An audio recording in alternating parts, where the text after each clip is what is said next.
Hello दोस्तों, स्वागत है हमारे यूट्यूब चैनल आल ज्ञान भक्ति में। तो आज हम बात करेंगे कि चाणक्य जी क्या कहते हैं। चाणक्य जी के अनुसार जहाँ जीवन को चलाने के लिए आजीविका का कोई साधन न हो, व्यापार आदि विकसित न हो, किसी प्रकार के दंड मिलने का भय न हो, लोगों में शर्म न हो, व्यक्तियों में अच्छा आचरण न हो, उदारता न हो, अर्थात उनमें दान देने की आदत न हो, जहाँ ये 5 चीज़ें न हो वहाँ व्यक्ति को निवास नहीं करना चाहिए। ठीक है दोस्तों, देखो आगे बढ़ने से पहले आप लोग लाइक सब्सक्राइब कर दो दोस्तों। तो चलो हम आगे बढ़ते हैं वीडियो की ओर। वीडियो को एंड तक देखें, ये आपके ज़िंदगी में काफ़ी अच्छा सीख दिखाएगा। ठीक है दोस्तों, इसे सीख गए, जान गए तो फिर आपको भविष्य में कभी परेशानी नहीं होगा, आपको किसी चीज़ की कमी नहीं होगी, आपको कभी परेशानी दुख नहीं होगा। ठीक है दोस्तों, तो चलो आगे बढ़ते हैं। आप लोग नए हैं तो लाइक सब्सक्राइब कर दो दोस्तों। ओके, तो चलो आगे बढ़ते हैं वीडियो की ओर। अधिक कार्य करवाने पर, नौकर चाकरों की दुख आने पर, रिश्तेदारों की कष्ट आने पर, मित्रों की तथा धन का नाश होने पर पत्नी की परख का ज्ञान हो जाता है। मतलब पत्नी का स्वभाव का पता चल जाता है कि वो साथ देता है या नहीं। किसी बीमारी के हो जाने पर, दुख आने पर, अकाल पड़ने पर, शत्रु की तरफ से मुसीबत आने पर, सभा में, शमशान अथवा किसी की मृत्यु के समय जो व्यक्ति साथ नहीं छोड़ता है, वास्तव में वही सच्चा बंधु माना जाता है।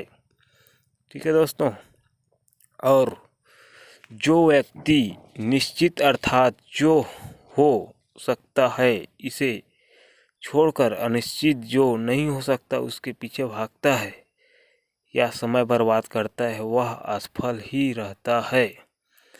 मतलब कहने का मतलब ये है कि जो काम कर रहा है उसे करे बगैर अगर दूसरे काम को करता है, जो नहीं हो सकता उस काम को करता है, तो वो हमेशा असफल ही रहता है, क्योंकि वो उस काम को सफल नहीं कर पाता है। इसलिए एक ही काम को करो और सफलता पाओ। बुद्धिमान व्यक्ति को अच्छे गुण वाली कुरूप कन्या से विवाह कर लेना चाहिए, परंतु उसे बुरे आचरण वाली सुंदर कन्या से विवाह नहीं करनी चाहिए। इससे आपका मान प्रतिष्ठा में परिवर्तन आ सकता है। इसलिए आपको कुरूप कन्या से ही विवाह कर लेना चाहिए, सुंदर कन्या से नहीं। बड़े बड़े नाखूनों वाले जानवरों, विशाल नदियों, बड़े बड़े सींग वाले आदि पशुओं, ऐसे लोग जिनके पास हथियार हो, राजा से संबंधित कुल वाले व्यक्तियों, इन सभी पर विश्वास नहीं करना चाहिए।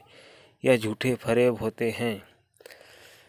विष में अमृत हो तो भी उसे ग्रहण करें। अपवित्र और अशुद्ध वस्तुओं में भी यदि कोई कीमती सामान हो तो उठा ले। यदि नीच मनुष्य के पास कोई अच्छी विद्या कला गन हो तो भी सीख लेना चाहिए। इसी प्रकार अगर नीच कुल की कन्या अगर गुणी हो तो उसे ग्रहण कर लेना चाहिए, उसे अपने साथ रख लेना चाहिए। आदमियों के मुकाबले औरतों का खाना 2 गुना होता है, बुद्धि 4 गुना, साहस 6 गुना होता है और काम वासना 8 गुना होती है। यह बात आप ध्यान में रखना दोस्तों। ठीक है, क्या बताया कि आदमियों के मुकाबले औरतों का खाना 2 गुना होता है, बुद्धि 4 गुना होता है, साहस 6 गुना और काम वासना 8 गुना होती है। ठीक है दोस्तों, तो अगर आप लोग हमारे चैनल पर नए हैं दोस्तों तो लाइक एंड सब्सक्राइब कर दो, ताकि हमारे जितने भी वीडियो हैं वो आपके पास आता रहे और आप उसका लाभ उठाते रहें। ठीक है दोस्तों, ओके।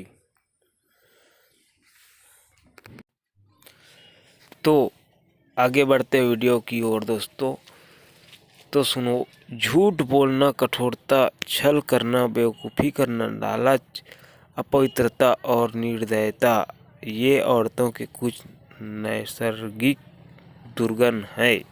इसे जान लो और ध्यान में रखो दोस्तों। अब बात करते हैं भोजन के योग्य पदार्थ और भोजन करने की क्षमता। सुंदर स्त्री और उसे भोगने के लिए काम शक्ति, पर्याप्त धनराशि तथा दान देने की भावना, ऐसे संयोगों का होना सामान्य तप का फल नहीं है। उस व्यक्ति ने धरती पर ही स्वर्ग को पा लिया है, जिसका पुत्र आज्ञाकारी है, जिसकी पत्नी उसकी इच्छा के अनुरूप व्यवहार करता है, काम करता है, जिसे अपने धन पर संतोष है। पुत्र वही है जो पिता का कहना मानता हो। पिता वही है जो पुत्रों का पालन पोषण करे। मित्र वही है जिस पर आप विश्वास कर सकते हो, और पत्नी वही है जिससे सुख प्राप्त कर सकते हो। ऐसे लोगों से बचें जो आपके मुंह पर तो मीठी बोलते हैं, मीठी बातें करते हैं, लेकिन आपके पीठ पीछे आपको बर्बाद करने की योजना बनाते हैं। ऐसा करने वाले तो उस विष के घड़े के समान हैं जिसकी ऊपरी सतह दूध से भरी है। एक बुरे मित्र पर भी विश्वास न करें। कभी विश्वास नहीं करना चाहिए बुरे मित्र पर। एक अच्छे मित्र पर भी विश्वास न करें, क्योंकि यदि ऐसे लोग आपसे रुष्ट होते हैं तो आपके सभी राज से पर्दा खोल देंगे। ठीक है दोस्तों, तो अपने दोस्त और दुश्मन दोनों से मित्रता कभी नहीं करना चाहिए, उस पर कभी विश्वास नहीं करना चाहिए।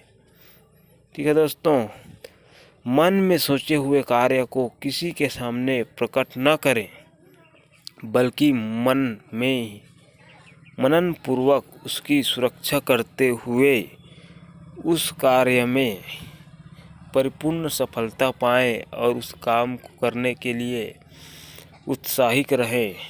किसी को नहीं बताना चाहिए ये बात, वरना आपके काम पूरा नहीं हो पाएगा। तो दोस्तों, लाइक एंड सब्सक्राइब कर दो।